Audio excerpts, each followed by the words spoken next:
We welcome you to the Divine Connection. Divine connection में आप सभी लोगों का स्वागत करते हैं। Thank you for joining us, and we hope we have a very good time learning things from the Word of God for the betterment of our lives. हमारे साथ जुड़ने के लिए धन्यवाद और हम आशा करते हैं कि हम परमेश्वर के वचन से बहुत कुछ सीख सकते हैं जिसके द्वारा हमारा जीवन और भी बेहतर हो जाए। You know, it is not very difficult for me to emphasize this connection with God every time we begin this program. और देखिए, जब भी हम इस प्रोग्राम को शुरू करते हैं तो परमेश्वर के साथ के हमारे संबंध के बारे में मैं आपको बताता हूँ। The reason is when you get connected to God, you get to know God and God also knows you. कारण ये है कि जब आप परमेश्वर के साथ में जुड़ जाते हैं तो आप परमेश्वर को बेहतर रूप में जानते हैं और परमेश्वर भी आपको जानते हैं। You know, imagine if there is someone always following you wherever you go.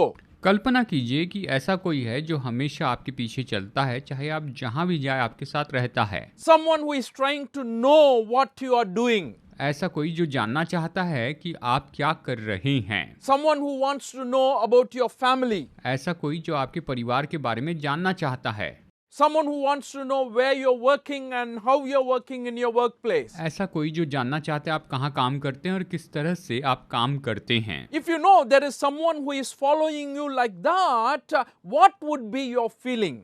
अगर आप जाने कि कोई ऐसा आपके पीछे चल रहा है तो आप क्या महसूस करेंगे। You probably think, why this person is following me? शायद आप ये सोचे कि ये व्यक्ति मेरे पीछे क्यों चल रहा है। You perhaps want to connect with him and say and ask this question, why are you doing this? शायद आप उससे ये सवाल पूछना चाहेंगे कि आप ऐसा क्यों कर रहे हैं। Why are you interested in me in this way? आप इस तरह से मुझ में इतनी दिलचस्पी क्यों ले रहे हैं। Oh, I want to tell you about someone who knows everything about you. मैं उसके बारे में आपको बताना चाहता हूँ जो आपके बारे में सब कुछ जानते हैं। I don't mean the technology that we are using nowadays. इन दिनों में हम जो टेक्नोलॉजी उपयोग कर रहे हैं उसके बारे में मैं नहीं कह रहा हूँ। You know, when October came, in my mobile I got a message saying where all I have visited last month. जब अक्टूबर महीना आया तो मेरे मोबाइल में एक संदेश आया कि मैं पिछले महीने कहाँ गया हूँ। मुझे उसने ये सब बताया। Google gave a report of where I traveled. Google ने रिपोर्ट दी कि मैं कहाँ पर गया था। So perhaps you are wondering how come Google knows all this. शायद आप ये सोच रहे होंगे कि गूगल को ये सब कुछ कैसे पता है। You know, you may be thinking, we call it artificial intelligence, something your satellite is tracking your movement wherever you go. All that is happening in this world nowadays. हम ये कहते हैं कि ये तो आर्टिफिशियल इंटेलिजेंस है, यानी आप कहाँ गए ये सब कुछ इन दिनों में बताया जा सकता है। But today I want to concentrate and focus on this one very important idea that God who created us knows you. लेकिन आज मैं ये महत्वपूर्ण विचार बताना चाहता हूँ कि परमेश्वर जिसने सब कुछ बनाया है वही आपको जानते हैं। And to vouch that idea, I want to read a verse from the book of Galatians chapter 4 verse 9. गलातियों 4:9 मैं यहाँ पर इसी विचार के साथ में पढ़ना चाहता हूँ। It says, but now that you know God, or rather are known by God, how is it that you are turning back to those weak and miserable forces? पर अब जो तुमने परमेश्वर को पहचान लिया वरन परमेश्वर ने तुमको पहचाना, तो उन निर्बल और निकम्मी आदि शिक्षा की बातों की ओर क्यों फिरते हो। I want to emphasize the very first statement found in that verse. इस वचन में जो पहला सिद्धांत है उसके बारे में बताऊंगा। But now that you know God, or rather are known by God. पर अब जो तुमने परमेश्वर को पहचान लिया वरन परमेश्वर ने तुमको पहचान लिया। Oh, are you wondering about this idea? Oh, God knows me? क्या आप इस विचार से चकित हैं कि परमेश्वर मुझे जानते हैं? Oh, what do you mean? तो इसका मतलब क्या है? Can God know every individual who is living on this earth? क्या परमेश्वर इस पृथ्वी पर रहने वाले हर एक व्यक्ति को जानते हैं? Does he have that kind of an ability or potential? क्या उसमें इस तरह की योग्यता या ऐसी क्षमता है? You know, the world population is currently mentioned as 7.98 billion. जैसे आप जानते हैं कि इस समय संसार की जो जनसंख्या है 7.89 बिलियन है। Almost 800 crores of people are there in the world. यानी लगभग इस पूरे संसार में 800 करोड़ लोग रहते हैं। When you say God knows you, does it mean God knows everything about all the people?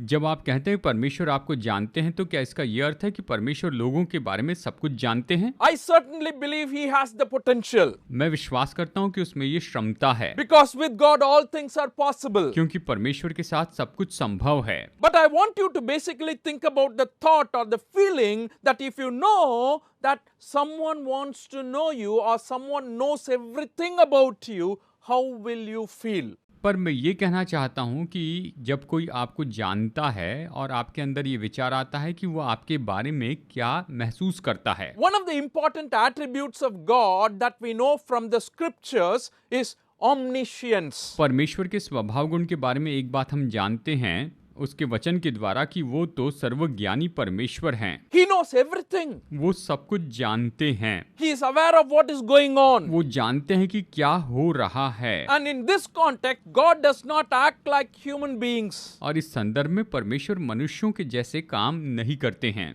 His thoughts and thinking are beyond our understanding. ये विचार और ये सोच तो हमारी समझ के बिल्कुल परे हैं। He knows the past, he knows the present and the future. वो भूतकाल और वर्तमान और यहाँ तक कि वो भविष्य काल को भी अच्छे से जानते हैं। He knows us inside out. वो हमें भीतर से बाहर जानते हैं। When you think about this, probably it's a frightening idea. जब आप इसके बारे में सोचते हैं तो शायद ये डराने वाला विचार हो। It can also be a comforting thing if you're someone who believes in the Lord God Almighty. अगर आप सर्वशक्तिमान परमेश्वर पर विश्वास करते हैं तो ये शायद आपके लिए तसल्ली देने वाला विचार हो सकता है। Depending on what kind of an understanding you have or what kind of a perspective you have on this, ये तो आधारित है कि आप इसके बारे में किस तरह का विचार और दृष्टिकोण रखते we हैं। can say that He has access to every thought of yours, every action of yours, and even every mistake we make in our life. हम ये कह सकते हैं कि वो हमारे एक विचार और हमारे हर एक क्रिया और यहाँ तक कि हमारे जीवन की हर एक गलतियाँ जानते हैं। Bible says even before a word could come out of your mouth, God knows all this. Bible कहती है कि आपके मुंह से निकलने वाले हर एक शब्द के पहले से ही परमेश्वर जानते हैं कि वो सब क्या हैं। One very important psalm or a passage that teaches very, very strongly on the knowledge of God about people and individuals is found in Psalms 139 verses 1 to 6. भजन संहिता 139 वचन 1 से 6 में ये तो सबसे महान वचन है जो हमें बताता है कि परमेश्वर मनुष्य के बारे में हर एक बातों को जानते हैं। Let me read a few verses from there. चलिए इससे कुछ वचन पढ़ते हैं। In the very first verse, the psalmist begins like this: You have searched me, Lord, and you know me. You know when I sit and when I rise. You perceive my thoughts from afar. You discern my going and my lying down. You are familiar with all my ways. यहाँ पर ये शुरू में कहता है, हे यहोवा, तूने मुझे जांच कर जान लिया है, तू मेरा उठना बैठना जानता है और मेरे विचारों को दूर ही से समझ लेता है। मेरे चाल चलन और लेटने को तू भली भांति छानबीन करता है और मेरे पूरे चाल चलन का भेद जानता है। So he says, You know everything about me, Lord. तो वो कहता है कि हे प्रभु, तू मेरे बारे में सब कुछ जानता है। You have searched me and you have known me completely. तूने मुझे जांच कर जान लिया है। And you discern my going out and coming. तूने मेरे बाहर जाने और भीतर आने को अच्छी तरह से छानबीन की है। He continues on in the 4th verse by saying, Before a word is on my tongue, you, Lord, know it completely. You hem me in behind and before, and you lay your hand upon me. Such knowledge is too wonderful for me, too lofty for me to attain. वचन 4 में कहता है, हे यहोवा, मेरे मुंह में ऐसी कोई बात नहीं जिसे तू पूरी रीति से न जानता है। तूने मुझे आगे पीछे घेर रखा है और अपना हाथ मुझ पर रखे रहता है।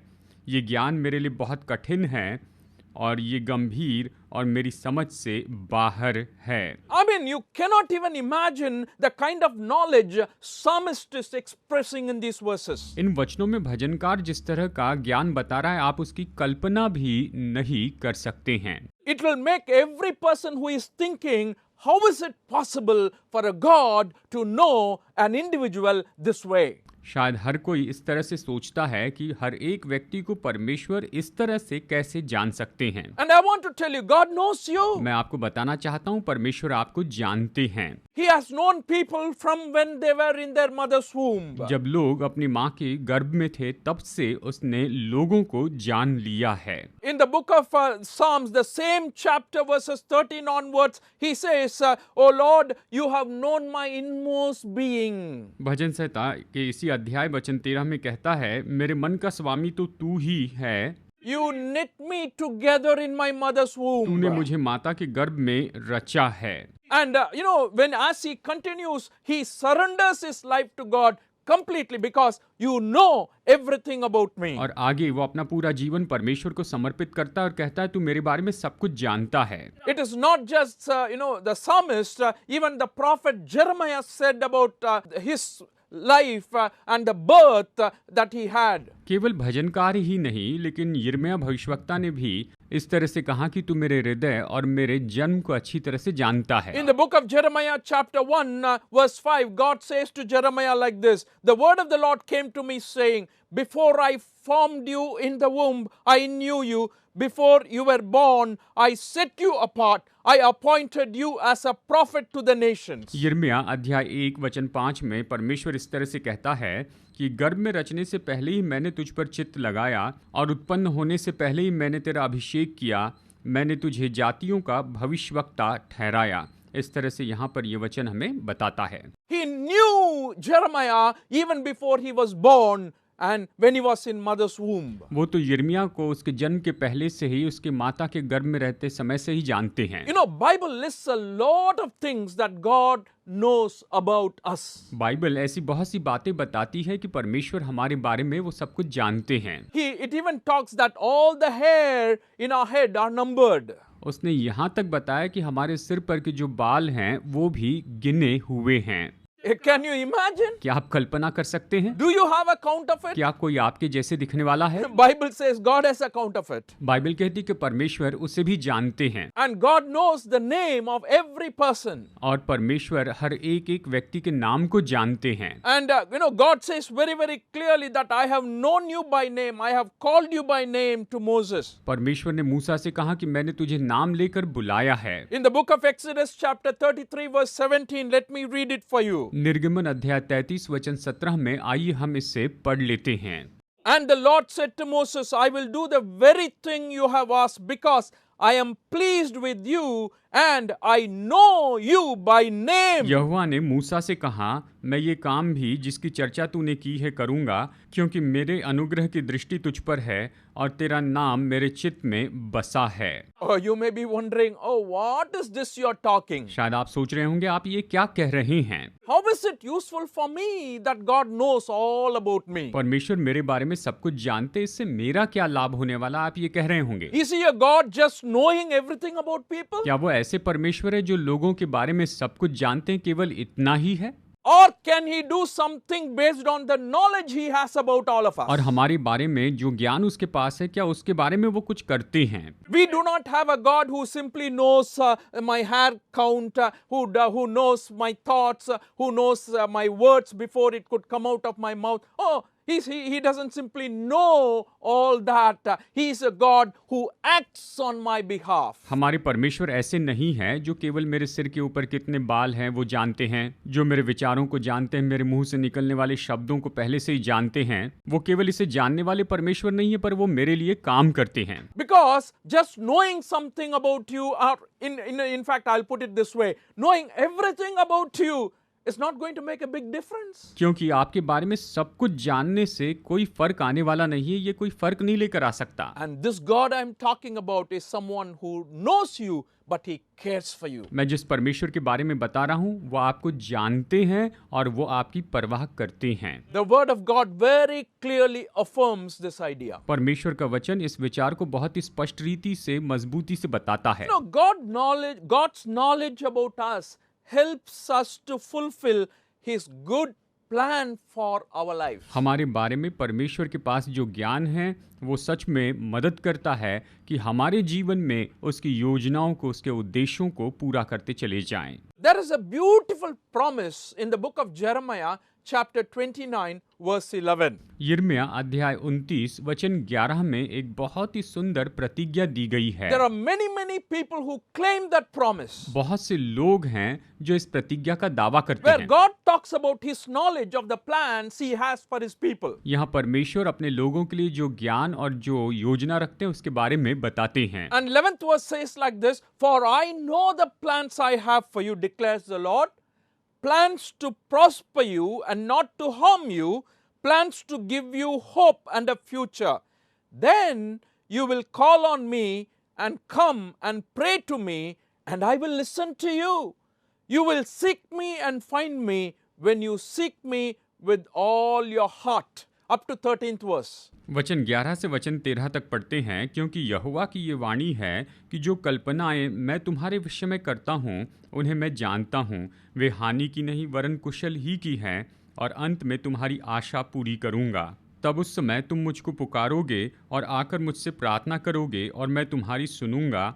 तुम मुझे ढूंढोगे और पाओगे भी, क्योंकि तुम अपने संपूर्ण मन से मेरे पास आओगे। इस तरह से यहाँ पर इन वचनों में बताया गया है। Are we not having an amazing God who gave us this promise? क्या हमारे परमेश्वर अद्भुत नहीं जिसने हमें ऐसी महान प्रतिज्ञाएं दी हैं? He was meaning actually to the people of Israel. इस्राएली लोगों से वो इस तरह से कह रहे थे, And it is also applicable to us in different ways. और अलग अलग तरीके से ये तो हमारे लिए भी उपयोगी होता है। Simply by understanding the plans God has for individuals. परमेश्वर ने हमारे लिए कौन सी योजनाएं रखी हैं उसे समझने के द्वारा। And He says, I know the plans I have for you. वो कहते हैं कि मैंने तुम्हारे लिए जो योजनाएं रखी हैं उन सारी योजनाओं को मैं जानता हूँ। Are you who are watching this program have plans for your own? क्या आप जो हमें प्रोग्राम में देख रहे हैं, क्या आपके पास अपने लिए कोई योजनाएं हैं? But this verse very beautifully says, God has a plan for you. ये वचन तो बहुत ही सुंदर तरीके से बताता है कि परमेश्वर ने आपके लिए योजना रखी है। And the beauty of that plan is to prosper you and not to harm you. और इस योजना की सुंदरता तो ये है कि वो आपकी संपन्नता के लिए, आपकी हानि के लिए नहीं है। And that plan is to give you a hope and a future. और ये योजना इसीलिए है कि आपको आशा दे और आपको एक अच्छा भविष्य दे। My dear friends, what I'm trying to emphasize here is, as God knows the plan, He is with us and He is helping us to fulfill that plan. परमेश्वर हमारे साथ हैं और वो इस योजना को पूरी करने में मदद करते He हैं। says, you will call on me, I will answer your prayers. उसने कहा तुम मुझे पुकारोगे और मैं तुम्हारी प्रार्थनाओं का उत्तर दूंगा। What a great encouragement for the people of God at that time. इस समय परमेश्वर के लोगों के लिए ये कितना महान समय होगा। The way He fulfilled His plans can bring us a lot of memories. जैसे वो अपनी योजनाओं को पूरी करते हैं, ये हमें बहुत सी बातें याद दिलाता है। If you have known the Lord for many years, think back in your life what has happened. अगर आप प्रभु को कई साल से जानते हैं तो आप अपने जीवन में सोचिए कि क्या क्या हुआ है। How beautifully He has brought you. कितने सुंदर रीति से वो लेकर आए What are हैं। the hurdles you have gone through? आप किन रुकावटों से होकर गए हैं। How many victories you have had? आपने कितनी बड़ी विजय पाई है। When you were depressed so much, how God comforted you. जब आप निराशा में थे तो प्रभु ने कैसे तसल्ली दी। And that's the God who is there to help us because He knows us. वो परमेश्वर हमारी मदद के लिए है क्योंकि वो हमें जानते हैं। And probably we have gone to different peoples when we had problems. शायद जब हमारी समस्या हो तो हम बहुत से लोगों के पास में गए होंगे। Perhaps you are wondering what is going to happen to me. शायद आप सोच रहे होंगे कि मेरा क्या होगा। But I want to tell you that the God I am preaching about, the one who knows you, is definitely there to help you, to give you a future, a good future, and He will listen to your prayers. मैं ये कह रहा हूँ कि जिस परमेश्वर के बारे में मैं बता रहा हूँ वो आपको अच्छा भविष्य देना चाहते हैं और आपकी प्रार्थनाओं को सुनना चाहते हैं। And the book of John in the New Testament, नए नियम में यूहन्ना की जो इंजील है, and the Gospel of John chapter 10 verses 14 to 15, यूहन्ना अध्याय 10 वचन 14 और 15 says, because God knows us, what He does for us. It says very beautifully, I am the good shepherd, I know my sheep and my sheep know me. just as the Father knows me, and I know the Father, and I lay down my life for the sheep. अच्छा चरवाहा मैं हूँ, मैं अपनी भेड़ों को जानता हूँ और मेरी भेड़ें मुझे जानती हैं। जैसा पिता मुझे जानता है और मैं पिता को जानता हूँ और मैं भेड़ों के लिए अपना प्राण देता हूँ। इस तरह ये कहता है। Oh, what a strong and powerful statement we read in this verse. इस वचन में हम यहाँ पर इतना मजबूत और इतना सामर्थी वाक्य पढ़ते हैं। He says, I know my sheep. उसने कहा कि मैं अपनी भेड़ों को जानता हूँ, I know them by name. मैं उनके नाम से उन्हें जानता हूँ। The knowledge of God is so very personal. परमेश्वर का जो ज्ञान है ये सच में इतना व्यक्तिगत ऐसा ज्ञान है। At the same time, the final statement he makes is, I lay down my life for the sheep. और यहाँ पर अंत में वो कहते हैं कि मैं अपनी भेड़ों के लिए अपना प्राण देता हूँ। That's why I say this God I am talking about is not someone who just knows you, someone who is willing to give his life for the sheep. और इसलिए मैं कहता हूँ कि जिस परमेश्वर के बारे में कह रहा हूँ वो केवल आपको जानते ही नहीं लेकिन वो अपनी भेड़ों के लिए प्राण देने के लिए भी तैयार हैं। He is acting in your life today. वो आज आपके जीवन में काम कर रहे हैं। If you believe in him, अगर आप उस पर विश्वास करते हैं, if you accept him as Lord and Savior, उसे प्रभु और उद्धारकर्ता के रूप में स्वीकार करते he हैं, is there to protect तो you. वो आपकी रक्षा के लिए वहां है। In the very same chapter, he gives this assurance later on in the verses 27 and 28. वचन 27 और 28 में आगे वो हमें ये शाश्वती देते हैं। He says, my sheep listen to my voice. I know them and they follow me. I give them eternal life and they shall never perish. No one will snatch them out of my hand. मेरी भेड़ें मेरा शब्द सुनती है, मैं उन्हें जानता हूँ और वे मेरे पीछे पीछे चलती हैं और मैं उन्हें अनंत जीवन देता हूँ। वे कभी नष्ट न होगी और कोई उन्हें मेरे हाथ से छीन न लेगा। ये वचन इस तरह कहता है। The statement is very clear and categorical. I know my sheep. ये वाक्य तो बहुत ही स्पष्ट है और ये कहता है मैं अपनी भेड़ों को जानता हूँ And no one can snatch them out of my hand. और कोई भी उन्हें मेरे हाथों से छीन नहीं सकता है। You know, the God I'm talking about is a wonderful, amazing and powerful God. मैं जिस परमेश्वर के बारे में बता रहा हूँ वो बहुत ही अद्भुत और बहुत ही सामर्थी है And he knows us. और वो हमें जानते हैं। And he knows our problems. वो हमारी समस्याओं को जानते हैं, He knows our sufferings. वो हमारे दुखों को जानते He हैं, knows our failures. वो हमारी असफलता जानते हैं And he wants to intervene in our lives और today. वो हमारे जीवन में आज हस्तक्षेप करना चाहते हैं। You know, I want to tell you one of the last books in the Bible called Revelation. Bible की जो आखिरी किताब है जिस किताब का नाम है प्रकाशित वाक्य, And in the book of Revelation, it is basically written to the 7 churches in Asia.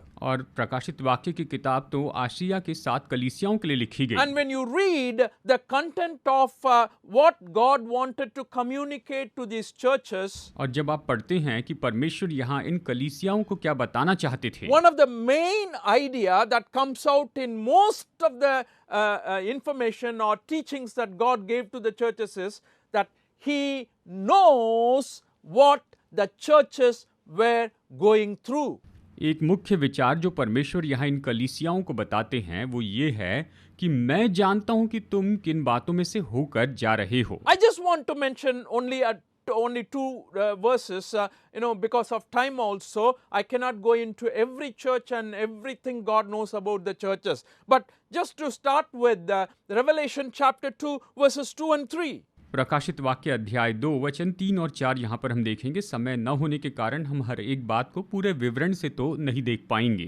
He says, I know your deeds, your hard work and your perseverance. I know that you cannot tolerate wicked people, that you have tested those who claim to be apostles but are not, and have found them false. You have persevered and have endured hardship for my name, and have not grown weary. मैं तेरे काम और तेरे परिश्रम और तेरे धीरज को जानता हूँ और ये भी कि तू बुरे लोगों को देख नहीं सकता और जो अपने आप को प्रेरित कहते हैं और हैं नहीं, उन्हें तू परख कर झूठा पाया। तू धीरज धरता है और मेरे नाम के लिए दुख उठाते उठाते थका नहीं। यहाँ पर ये वचन इस तरह से बताता है। What a great encouragement these words would have been to the church at Ephesus. Ephesus की कलीसिया के लिए ये वाक्य सच में कितनी प्रेरणा की बात होगी। When he was writing to the church at Thyatira, in verse 19, he reads like this, I know your deeds, your love and faith, your service and perseverance, and that you are now doing more than you did at first. Thyatira की कलीसिया को लिखते हुए वचन 19 में कहता है, मैं तेरे कामों को, तेरे प्रेम और विश्वास और सेवा और धीरज को जानता हूँ, और ये भी कि तेरे पिछले काम पहलों से बढ़कर है।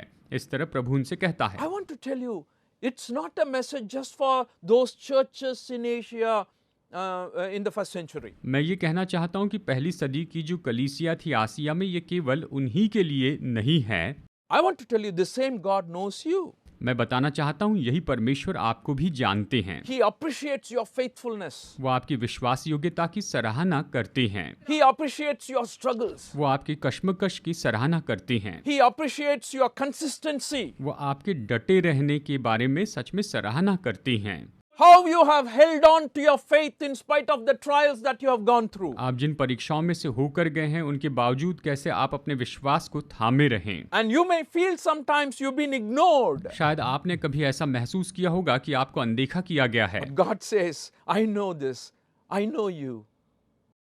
परमेश्वर कहते हैं, मैं तुम्हें जानता हूँ, मुझे ये पता है, And I want to help you. और मैं तुम्हारी मदद करना चाहता हूँ। Friends, we may go through circumstances like this in our lives. दोस्तों, हम अपने जीवन में शायद ऐसी परिस्थितियों में से होकर जाएं। Sometimes we may think nobody understands me.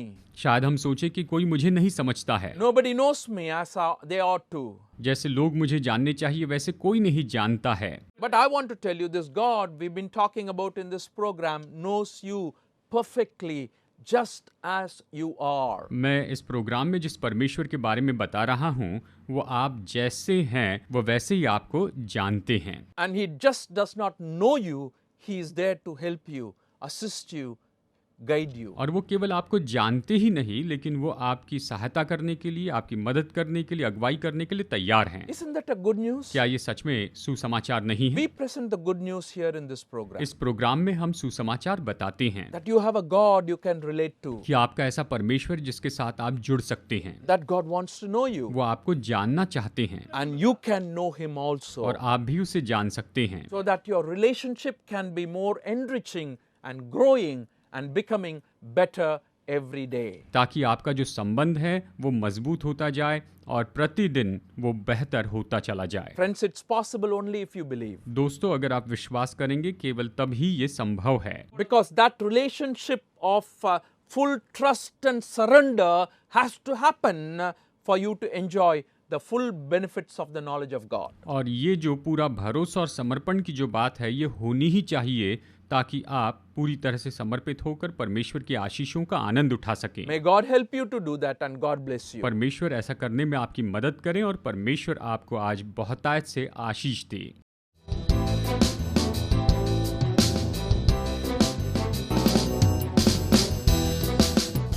Study the Word of God in a private and personal way through our online study website. Contact number